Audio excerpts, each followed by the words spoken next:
There's a lot of talk about guys like Victor Wembanyama and Chet Holmgren, and for good reason. They both are incredible. But Paolo Banchero is right up there in that conversation with them and deserves to be talked about as one of those rare types of future stars as well. If you were to build a potential franchise centerpiece forward in a lab, it would look like Paolo Banchero. While he's far from perfect and still has room to grow, the signs of what could be the most complete offensive player in basketball one day are there, which is what I want to talk about in this video. But quickly, before we go any further, if you're new and like basketball, I'd really appreciate if you would like, subscribe, and hit the notification bell to be notified whenever I release a video.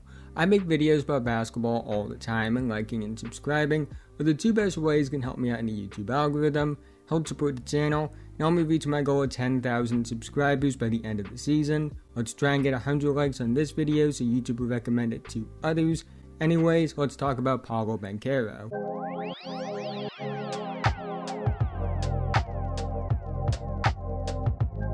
Through 21 games, Paolo was averaging 20.6 points per game, 6.8 rebounds per game, and 4.7 assists per game on a 49.2, 42.4, 66.7 shooting split, and a 57.2 true shooting percentage. While his numbers on paper in terms of base stats have seen slight improvement, his efficiency seeing a massive improvement is very encouraging. Paolo is a rare type of talent. At 6'10", 250 pounds with a 7'1" wingspan, he combines the ideal forward big frame with rare athleticism.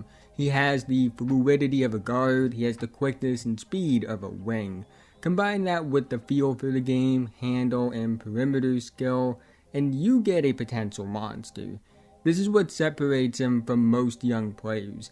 He has the feel for the game, perimeter skill, as well as fluid movement and athletic tools that most players with his strength and frame don't have, and he has the strength and frame that most with his level of feel for the game, skill, athleticism, and movement ability don't have, which makes him the ultimate basketball mismatch. Too quick and skilled for those who can match his strength, too strong and physical for those that can match his skill. Paolo has seen noticeable improvement as a finisher. As a rookie, he shot 62% at the rim on 4.9 attempts per game. This season, he's shooting 68% at the rim on 5.4 attempts per game. Paolo has all the tools you look for in a monster rim pressure threat. The handle to attack on the ball, the strength to overpower defenders, the skill and athleticism to counter defenses, the ability to draw fouls, pretty good touch around the basket, and ability to play on and off the ball. It's an area he's good at right now, based off his skill and his physical tools, but I think he could get even better. 4 to 5 attempts is pretty solid, but he has the tools to be a rim presser guy that's going there 8 to 10 times a night, and I think if he starts taking more advantage of his physical and athletic gifts as well as the skill he has, he can be somebody that sees a massive efficiency jump. And again, he's already at 57 true shooting percentage, which is a jump from year 1 to year 2, but if he starts going to the rim more, he could be a 65 plus true shooting percentage guy, because most NBA defenses don't have an answer for this, and there are only a handful of individual players in the NBA that match up well with this. The area that Paolo has been most encouraging as a scorer this season in terms of improvement has been his three-point shooting. As a rookie, he shot 29.8% from 3 on 4 attempts per game. This season, he's shooting 42.4% from 3 on 3.1 attempts per game. While the volume is down, the fact that he's averaging marginally more makes per game while taking almost 1 less attempt per game is encouraging. Now, I don't expect Paolo to ever be a big-time three-point shooter. I don't think he's ever going to be someone that's 40+% on 8+ attempts per night, but I do think he will be a solid one long-term. He has the creation ability off the bounce and has shown promise off the catch. Long term, I view Paolo as a three-point shooter that uses it as a complementary skill to his rim pressure ability. High 30s to low 40s on 4 to 5 attempts per night. I think his best 3-point shooting seasons will line up with the best 3-point shooting seasons LeBron James had in Miami and Cleveland. Not a great shooter, definitely not the first skill you bring up when talking about them. You prefer them to shoot rather than drive, but they will punish you from time to time when you go under the screen, and they aren't afraid to shoot. Given what Paolo is great at and projects to be great at, I think that will be more than enough. Another area Paolo is really good at and has potential to be great at is playmaking.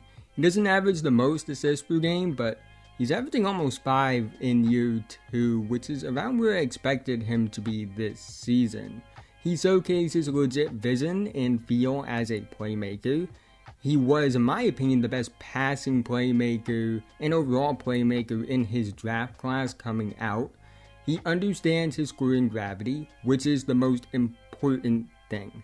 He knows his scoring ability will draw help defense because of how much of a mismatch he is, and that creates advantages for those around him. Being a great playmaker is about more than just your ability to pass the basketball. It's also about your ability to score and how you leverage that to create advantages. And I think Paolo is already a pretty good advantage creator.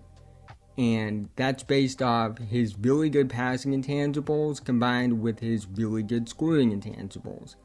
But he's not done growing yet, so as his scoring ability grows and develops, as his playmaking ability as a passer grows and develops, he will become one of the best advantage creators in the NBA.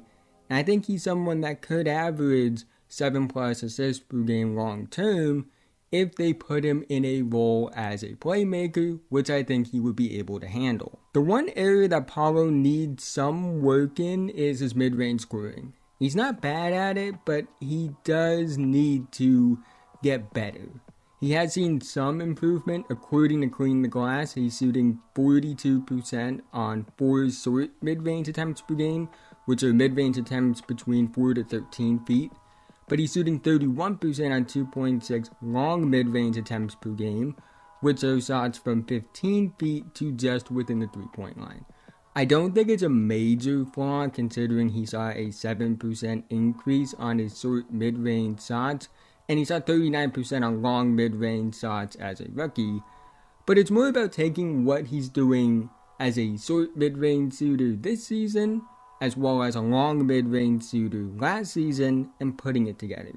This isn't a major flaw. I think he's shown more than enough to suggest he can be a good mid-range shooter long term, but of all the areas this season, it's been the one that's truly inefficient to an extent because of how bad he's been from long mid-range distances, so I did have to bring it up.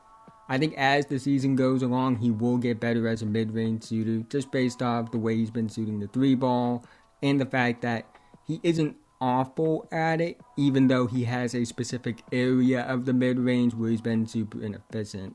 Long term, I think his mid-range shooting will be one of his strengths, and it will be a part of what makes him a true 3-level scorer. Paolo Banchero has legit superstar upside, and I don't say that lightly. The type of player that you build your franchise around, that's what it looks like. He's a complete player. Physicality and strength, athleticism and movement skills, 3-level scoring upside, playmaking ability. This is a player who has a chance to be one of the, if not the most complete offensive talents in the NBA.